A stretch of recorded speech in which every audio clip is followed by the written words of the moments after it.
我们三爷公司的整治呢，我们综合性呢，经过已经到现在应该至少10年以上。经过我们市政府呢，还有我们中央的这个鼎力支持呢，我们已经走到现在是最后一里路。我们把万代桥这个整个桥墩呢来做一个改善之后呢，我们相信呢，会对我们整个三爷溪的这个整治呢发挥最大的效能。我们很期待呢，这个工程如果顺利完成之后呢，明年我们呢能够处于这个仁德地区，包括我们仁德工业区呢，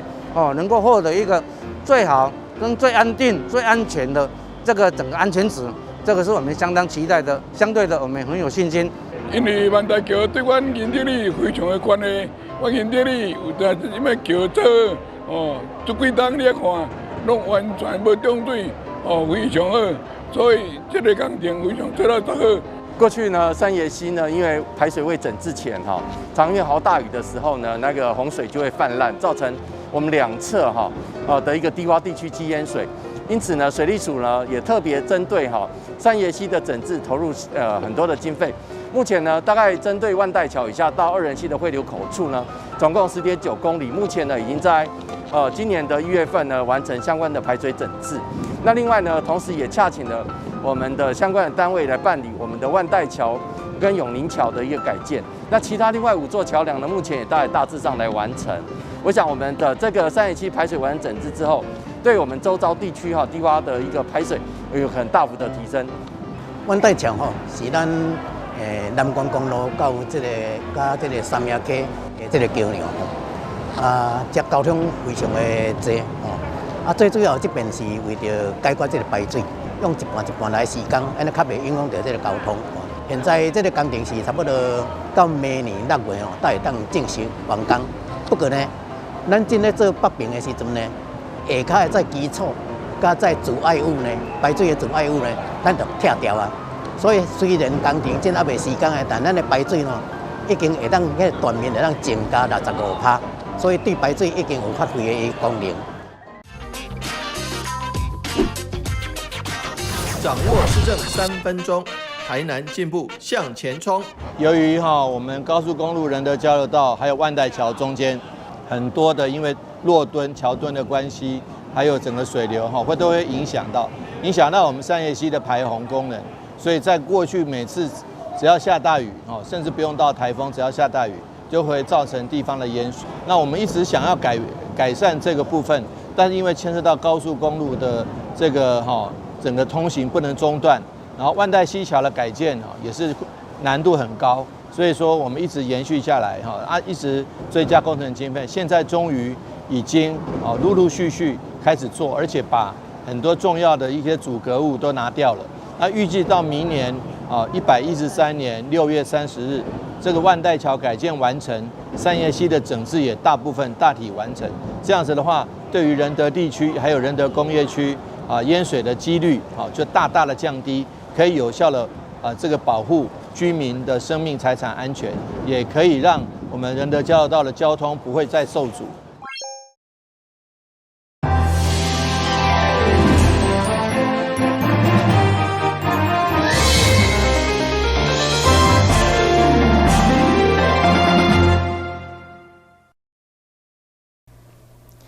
你好，是观众，欢迎收看中嘉台南电视新闻。下面有一连串的新闻报道，带大家做回来关心。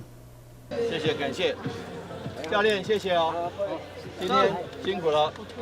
今天日常好。台南市长黄伟摕前往甲台校棒子球场，亲自送着金奖予中华队，因为因头一战就赢日本队。这个球出棒打成了在二垒方向的反弹，接球，这个球回来得分了。好，中华队在首场比赛最后是3-2，1分的险胜。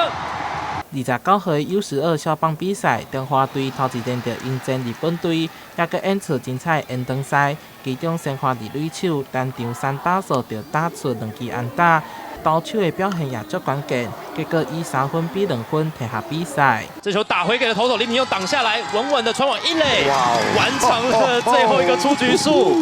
恭喜中华队，最后就是以5-3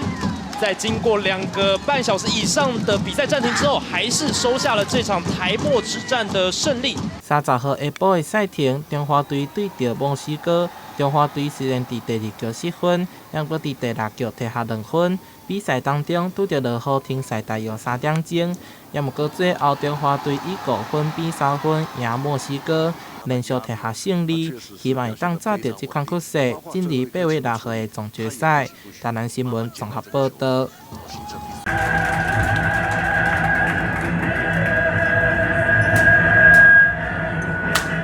精彩的川剧变脸表演为宴会拉开序幕。这场汉服夏日宴由发起人潇潇集结900位汉服爱好者来共同推广这项中华传统文化。这是我们全台湾首例，也是国际性的这样子的一个100人的汉服的一个大聚会。我们不只是要推广汉族文化，也要推广让更多的人可以了解说什么是汉文化的一个精髓。那我来参加这个活动，我觉得作为郑成功的后代的子孙，然后可以再穿上2品的官服，我好像跟我的祖先之间有一种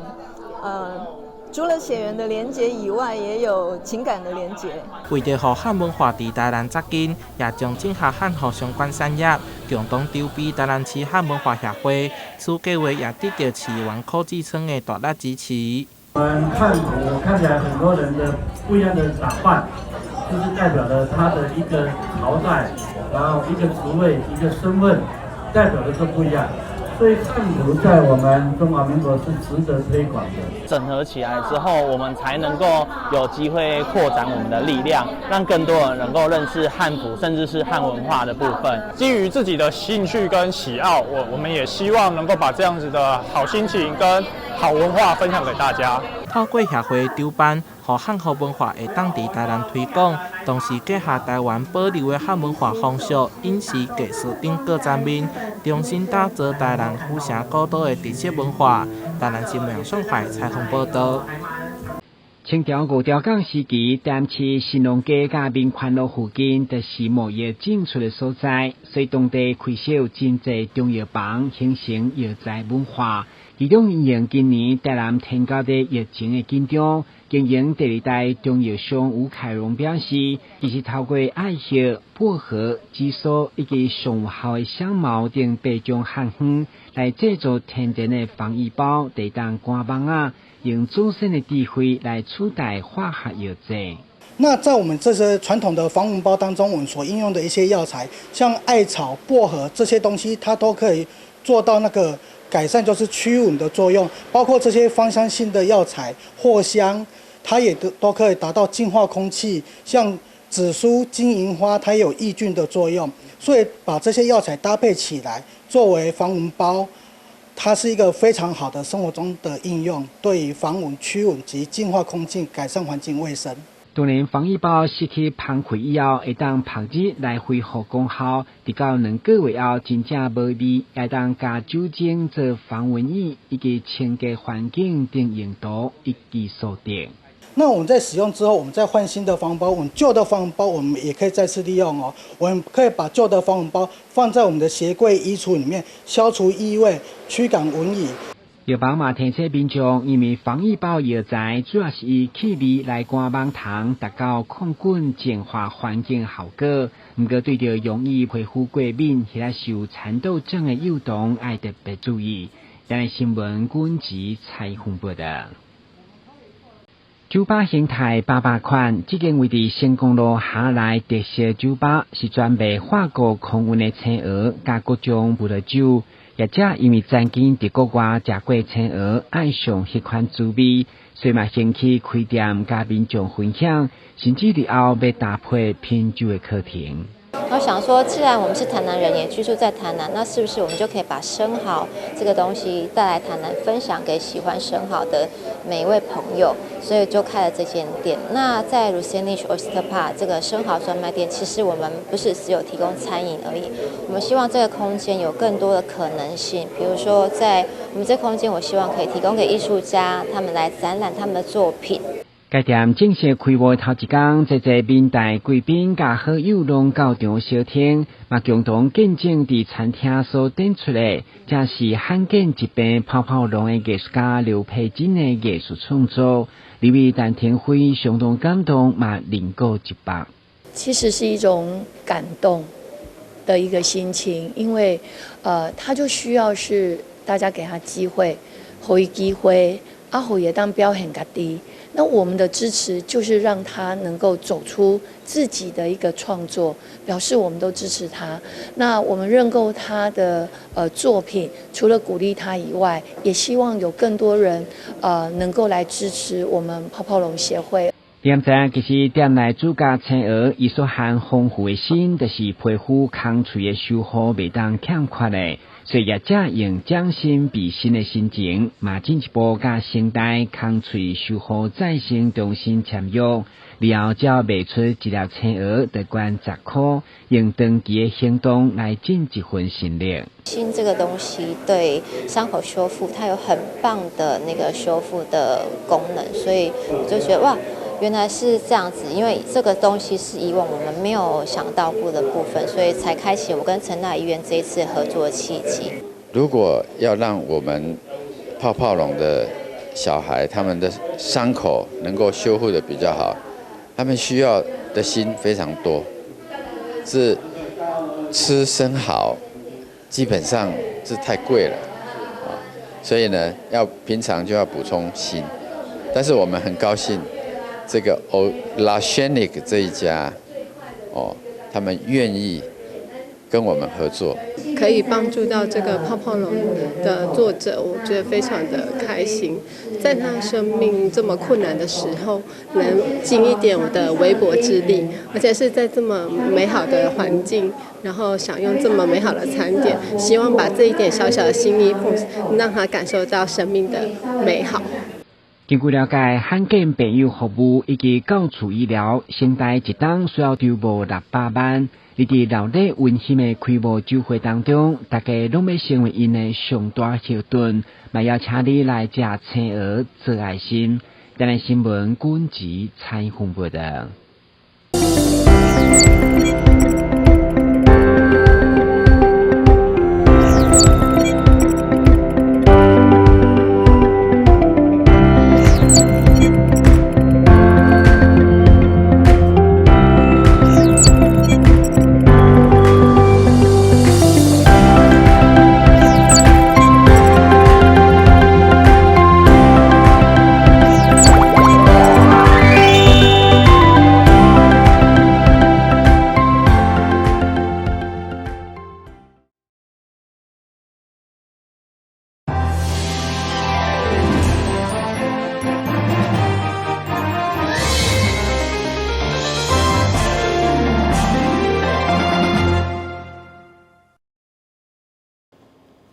面粉加水和成面团要做成馒头，不过老师傅把面团用擀面棍擀成像饺子皮一样，然后用4个指头一掐，就成了像是4个花瓣的花样。有人好奇的帮老师傅取名叫窗花馒头，小巧讨喜，和一般看到的圆形馒头很不一样。我们的窗花馒头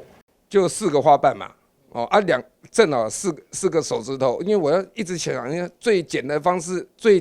的方式又要让它有一点变化。你这个馒头看起来好漂亮呢，看起来好像窗花玻璃的窗花。那时候我们也不知道说，它看起来真的很像窗花。那后来，真的在里面找一个玻璃窗来看，真的非常的像。后来大家就是把这个名字就一直续用下来了，就是窗花馒头，窗花馒头就这样子讲了下来。另外一种湖南人常吃的咸蛋糕，用面粉和绞肉做成的。新一代的眷村人书豪将它改良，加入洋葱、苹果，增加水分、香气和甜度，表面再加上南瓜泥，放进蒸笼里蒸，变成吸引人的金黄色。我们要来打开我们的香香蛋糕喽！哇！原本它的这道菜邓二嫂教给我们，其实没有上面那一层的南瓜泥。这个南瓜泥是我们想要让我们塑形以后的上面的这一个黄色的部分，就是鸡蛋的这个部分，它更厚实，然后看起来更美味这样子。这一道香香蛋糕是一位眷村长辈传授给书豪，经过加料和变色变成新款的香香蛋糕，做法有点像咸桂，可以沾酱来吃。更特别的是，还可以当成火锅料煮来吃。之后也会在厨艺教室里推出，让民众来体验。湖南简称香嘛，所以湖南的家乡蛋糕，他们原本的这一道菜是逢年过节的时候才可以吃得到。那里面会有猪肉馅跟我们的鸡蛋，那这个他们大部分都是下在火锅料里面。这一道菜是我们黄埔新村住在我们村子里面的邓伯成邓二哥的太太，刘素菊女士，她传承给我们的，叫做眷村生活体验馆。那未来就会打造让住在这边的游客或是来访的游客，他可以在我们手工坊这边体验这个手做的 DIY。眷村美食有传统也有创意，黄埔新村以住代户的村民向老一辈的眷村人学习，相互交流，再加入年轻人的创意和变化，让大家重新认识另外一种眷村美食。记者苏焕君、赖昌邦高雄报道。又到毕业求职旺季，要如何在众多履历中脱颖而出？根据人力银行调查发现，人资单位在第一阶段审核履历时，就会先汰除不合适的履历，而在进入面试阶段后，求职者也要避免翻车行为。如果就履历方面的话，那包含了像是过往经历不符，或是学历不符，还有就是太频繁换工作，或者是待业期太长，在半年以上，或者没放照片，这些都可能犯了这个履历的大忌。那至于面试的话呢，就是要特别注意的是，如果说当天爽约，或者是迟到，或者是更改这个面试的日期，这些可能都会踩到人资的地雷。那在面试的过程当中，假设你眼神飘忽或者是说呢，你对职务一问三不知，或者是你这个没有看着对方，眼神不专注的话，等等的这些，或者是在滑手机这些可能都会让你的面试的时候被大大的扣分。调查发现，从面试主管角度来看，平均24分钟就能判断求职者有没有符合资格。而求职者与面试官双向交流时，准备完整的自我介绍，以及懂得凸显个人优势，都能让面试过程有好的开始。比较必胜获得青睐的话，就是在面试的过程当中，积极的展现出你的主动的学习力，还有你的配合度积极性、配合度高，还有学习力佳的这些有3大特质的，就会得到人资的青睐。那在这里有一个建议，那你必须要展现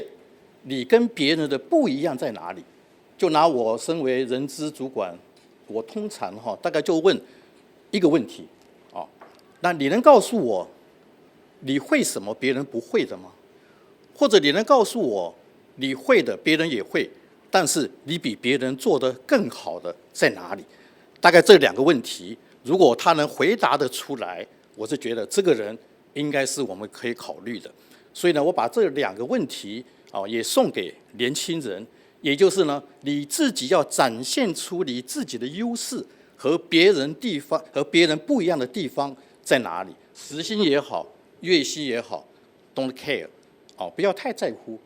应该最重要的呢，你是吸取经验。那这个经验呢，应该是跟你的兴趣能迎合。我们常常说了，这个呢，做自己兴趣的工作，永不倦怠，耐风寒。像最近我们常常在跟很多年轻人在招募的一个过程中，那我们会发现，因为现在科技化进步的非常的好所以但是对年轻人来说，人跟人的一个互动，对以往来说，它是下降蛮多的，所以会发现在很多跟年轻人互动的过程中，他们的一个表达能力其实是需要在自己多练习的。透过表达能力的练习，可以准备一份完整的一个自我介绍。那在我们的面试的一个初期，就一个比较好的开始。这样，一般在收到履历表的时候，第一眼当然就是求职者的相片那因为现在也是科技发达，那我们会鼓励求职者，第一个你的相片不要过度的修图。这个对我们来说，其实常常会有那个落差，导致来应征的时候会有落差的一个部分。那再来就是说，这一个统计里面，包含说你的求职的过往的履历的经验，例如说你是太频繁的换工作，也会在我们考量的里面。那再来就是有邀约面试的话，请记得不要迟到，这是我们的特别注意的地方。而面试时，求职者也可能遇到奇怪状况。35岁的 Tommy 就曾经差点踏入陷阱，而光头发型的严先生，则是遇到以貌取人的面试官，让他产生极大阴影。当初去面试的时候，就是那个面试官就看到我的发型是光头，他就说你，因为我应试的是业务工作嘛，他就说你这样子剃光头，遇到客户不会让客户觉得很可怕之类的。然后我就说不会，因为我遇到客户的话，我就会用就是比较笑容啊，比较亲和力好一点的表情去跟客户做交谈沟通。然后他就说，那不然你笑一个给我看看，对。然后就进去的时候，里面都暗暗的，有一点像那种地下钱庄的感觉。对，然后那时候就进去面试，然后有三名主管，然后他就是说，先叫我填写履历，然后写考卷，然后写完之后，他们就开始面试，然后就跟我说，其实他们是博弈产业，然后是维修帕庆格机台的方面，对，然后可是在我在网络上面看到是某某科技公司，然后资讯人员这样，我就觉得为什么跟我看的是完全不一样的东西？对。调查也发现，求职时名校光环仍然存在，有过半的人资主管表示可以另外谈续薪条件。整体而言，薪资比一般非顶大毕业生多出8%。记者林希慧台北报道。1、2、3，来！在北捷猫缆中心主任黄志明指挥下，台北市观光传播局长陈淑慧及旅行社业者共同举起实际体验支撑猫空缆车运行缆线的重量。这里是猫空缆车维修储车区，让长达4.03公里、设有25吨座，国内最长缆车线，能够正常载运旅客上下木栅猫空地区的秘密就在这里。我们的缆绳在站间原来是靠什么？我们的塔柱把它撑着。我们的塔柱呢，从山下到山上，总共有25个吨座，25。这个地方是我们缆车每个礼拜天的晚上要把它回送到这个储车区里面来做一些清洁、维护跟保养的地方。除了了解猫空缆车运行原理、如何维修保养以及采 L 型路线的原因外，目前只开放学校预约导览的猫空缆车维修储车区，还设有节省区，希望让参观学生学习到更多知识，收获满满。我们提供给国小、国中还有高中的小朋友，可以用班级的形式来这边进行校外教学的导览。那校外教学的这经费非常的划算我们因为在推展年，每个小朋友其实来回的票价包含导览只需要100块。那如果说老师的班级里面呢，有一些比较轻寒的小朋友，没关系，在到达现场的时候告诉我们那个小朋友是可以免费的提供这些服务。我们这里面把我们110年换缆的一些重要的一些珍贵的一些缆绳把它保留下来。例如说刚才看到了我们举缆绳的这一条是我们铰接在一起的缆绳2条之中的其中1条。那还有一些缆绳呢，其实我们有一些旧的缆绳，也把它拿来做一些简单的绳结。我们为什么要简单的绳结？因为其实我们在高山作业，时常需要一些吊挂一些东西，所以我们必须要学会一些基本的绳结。所以在这边也可以提供给小朋友认识一些基本的绳结。在今年疫情解封后，暑假前刚完成年度大修恢复营运的猫空缆车搭乘人数也逐渐回流，尤其外籍游客比例大增，很获好评。I feel excited because I have never lived in a big Malkong Gondora. 109年疫情之后，其实国外的观光客就很少了。那一直到了今年的年初之后，边境开放，我们的观光客开始越来越多。那现在大概差不多2成到3成是国外的观光客了，反而国内的游客也没有，就是也恢复到108年之前的那个运量，所以我们今年的运量其实非常的好。除了鼓励学校到猫缆进行校外教学，暑假期间猫缆也推出星光票活动，每天下午4点后由猫缆动物园站搭车的旅客可以享1趟50元的优惠。欢迎国人夏季傍晚来猫空搭乘缆车，在美丽的山林间享受清凉。记者张启腾台北报道。非常感谢收看中嘉台南电新闻，我是顾文杰，咱再会。